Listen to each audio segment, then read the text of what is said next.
Alright, well, as you can see, I've got a pretty good brush pile over here going right now. If you know anything, if you've been watching my channel, you know I had some storm damage and I'm in the process of getting it all cleaned up. This is just a very small portion of what I got to clean up. I've already done a lot, and there's a whole lot off behind the camera you can't see. I've got at least, you know, I've got a whole tree I got to cut up. Anyway, that's not the point of this video. It doesn't really matter. If you've been watching the channel, you know that I had a lot of damage, a lot of trees down, a lot of brush. I'm gonna get this rope untangled. What we're going to talk about today is how I bundle up this brush and get it taken care of for the trash service. You know, set it out for the trash to pick up. They'll pick up loose brush. I've got way too much to burn. There is a city tree drop-off location, but they're only open once a month, and it's not for another couple of weeks. So I'm going to take advantage of getting some of it bundled up and taken out to the curb. Let the trash service pick that up, and they'll pick it up. Has to be in bundles. They say 4 foot long and no more than 50 pounds. So it's really pretty simple. It's really pretty straightforward, but just in case it's something you ever have to do, you don't know how to do it, well, we'll show you how, because it's not that difficult. So the first thing I've done, I've got this, you could use any kind of rope you want. I went and bought the cheapest rope that was, well, not the cheapest. I could have bought cheaper rope, but it was only rated for like 5-6 pounds. I'm going to be bundling these up in probably like 25-pound bundles, something like that. I wanted something a little bit sturdier than that. This is the cheapest sisal, rope I could buy. I think it was $3 for like 120 feet. I'm just about out of this spool of it, but not completely. So I'm just going to lay that on the ground. I'll probably have to back the camera up just a little bit so you can see the ground. I'm just going to lay that on the ground, and then I'll start working on getting this brush over here in 4-foot sections and basically laid right in the middle of it. So let me back the camera up just a little bit so you can see what's going on, and then we'll get into it. Okay, I say you can probably see what's going on. You probably can't see this rope sitting on the ground. I've just thrown out a whole bunch of it. I got way more here than I'm going to need. I don't cut it off at any certain length before I start bundling. I just lay out a pretty good length of it.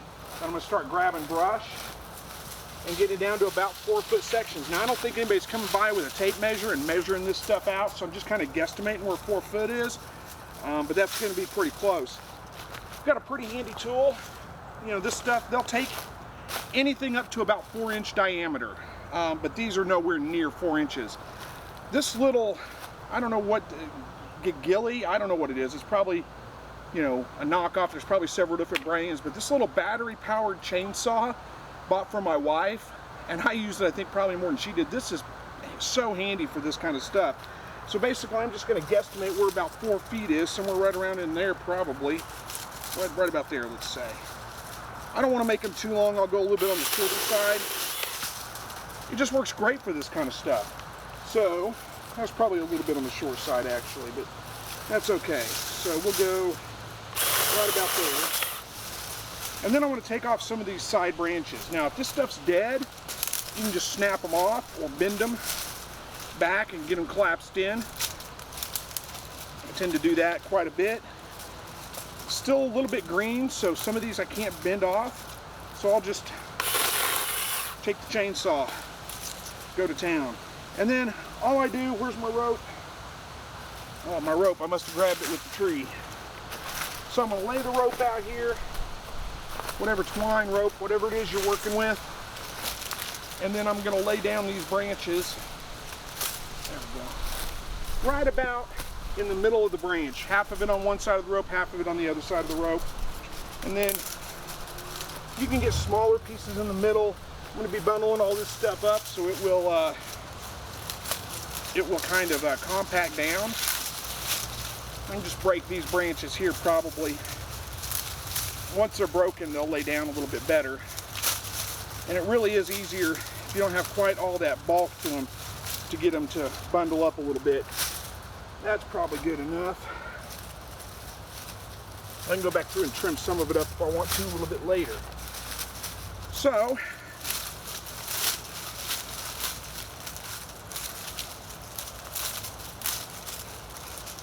it's nice when the branches are dead enough and you can just bend that stuff over. So just piling it up, I'm going to get a pretty good pile going here. Then I'll come back I mean, I'm just doing that over and over again. Grab some brush. Some of it I may have to come over here and cut because I don't know if I can pull it off the tile. Got to figure out what's on top. I can't see it. There we go. There's a good one. So that's it. Just like that, where it's dead, I can just break those off. And only get that little chainsaw out if I need to. If you haven't invested in one of those, I was skeptical. My wife wanted it. It's probably about the right size, but I'll show you this thing. That is the handiest little pruner. It's got a little button here you push on the side and then run it. And it's got a great battery life. It'll cut, well, anything about that wide. It'll cut. So it does a pretty good job. It's actually way handier than I expected it to be. So kudos to my wife. She's the one that wanted that. I bought it for her, but like I said, I think I actually use it more than she did. So let me get a whole bunch of brush piled up because it's just more of the same. You're not gonna, I'm breaking what I can. If I can, I'll cut through it with this little chainsaw. Pile it all up here till I get a pretty good pile, and then I'll be right back with you. It's probably big enough. I mean, it's not too big, but I don't want to, you know, put too much work on the trash men when they're coming to pick things up. Make it as easy as possible for them. They're doing me a favor picking it up, and you know, there's no sense in me making these. I can get them up to 50 pounds, but there's no sense in doing that. I'll put usually bundles about this size. I'll do probably per week. I think I've got maybe 12 bundles out there right now. I'm gonna try to get another 4, see if I can make a pretty good dent in this right here. And then that'll be probably all I'll do for this week. Not to mention, by the time I get 4 bundles done, I'm gonna be ready to go in. It's about 100 degrees out right now, so I'm in the shade, but it's still a little bit warm and pretty high humidity. So anyway, let me bring you in close. I'll show you how I tie this up, and then that's most of the work right there. But we'll get in close, show you how I tie it, and then we'll go from there. All right, so I've got the rope underneath the bundle, of course. So what I'll do is I'll pull it over here, grab both sides of it. Hopefully you can see this. So I'm gonna measure out about where my rope is, and then I'm gonna make all I need to do is be able to get through there. So measure out that much, make a loop in the rope, and then I'm gonna tie an overhand knot with this loop right here. So it's just overhand and through. Hopefully you can see what I'm doing here. So what that does is it gives me a fixed loop right here. When I'm done, I'll be able to cut this off, and I'll be able to save the rest of my rope, and this is not gonna come untied. Then, I mean, this is basically just a trucker's hitch is what it is. So I'm gonna pull the rope to where I'm starting way down there at the bottom, because when I start cranking on this, I'm gonna be pulling it, quite a bit of tension on it, and pulling it all the way up to the top. And that bundles it pretty tight. And then when I get it about as tight as I want it, what I'll do is I'll just grab right there where it's going through the loop. Hopefully you can see that. Pinch it with my finger, feed the rope through, and pull it on through. And that'll lock it in. I'll put one more half hitch in it, just go around the same way. One more half hitch. There, it's locked in. I can cut off this extra part right here. And now I got enough rope to do another bundle.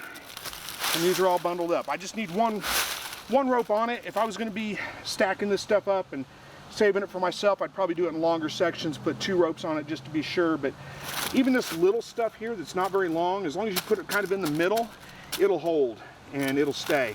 So let me get this put up, and I'll be right back to talk with you here for just a second.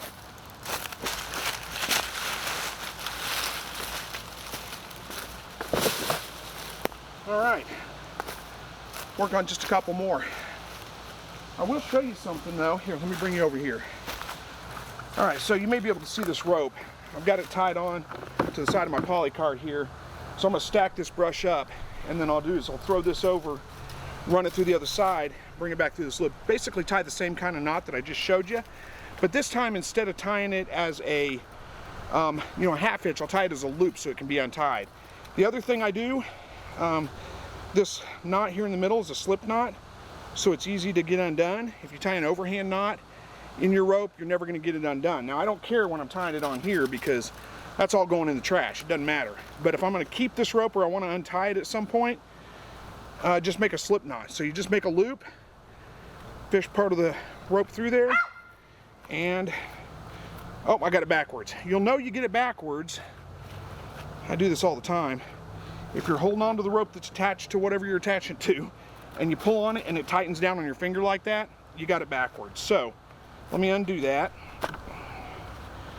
And then, I've forgotten how I did it. Okay, so make a loop the other direction, and then just push part of the rope through there and pull it tight, and you got a loop. Now, it's wanting to loosen up whenever I pull on it. So I'll show you kind of how this works whenever I get the trailer full. I'll come back.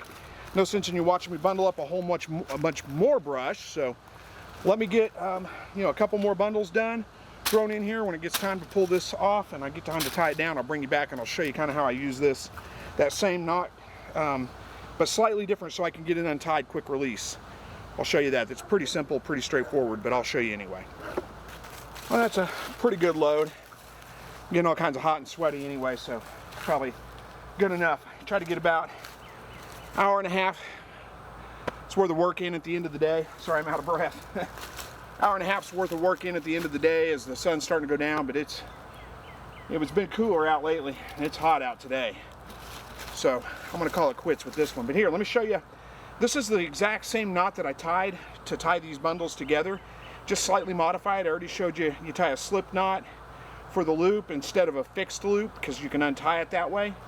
And then I've got it fixed to one side of the poly card. I'm gonna throw this over the top, and I'm gonna run it through. Let me bring you around so you can see what I'm doing. Probably can't see this part, but I'm just running it through I've got, holes in the side here to be able to tie things down to. So I'm just running it through that. Okay, then what I'm gonna do,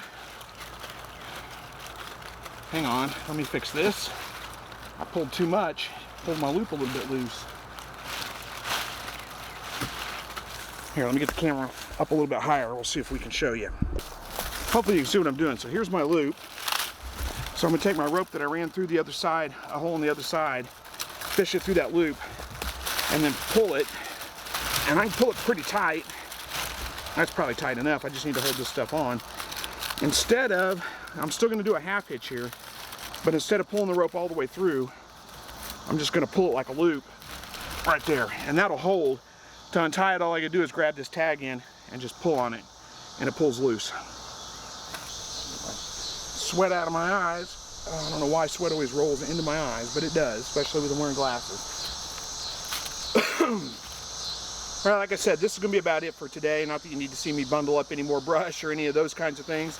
No, it wasn't a super exciting video, but hopefully it helps some of you out. If you didn't know how to tie that knot, you can put a lot of tension on it and you're not wasting a lot of rope. So that's why it's a good knot to be able to know. And it's also great for tying things down. I didn't put a lot of tension on this because I don't need it. I just need to hold it on there while I haul it up to the curb up front. But if you need, I've tied canoes down to the top of the truck, all kinds of things with this knot, and it works great. It holds tight, it doesn't slip. And to untie it, like I said, you just pull that tag in, it pops right loose. So it's a great knot to know. Hopefully it helps somebody out. Anyway, thank you guys for watching. Hopefully you enjoyed it. And as always, God bless.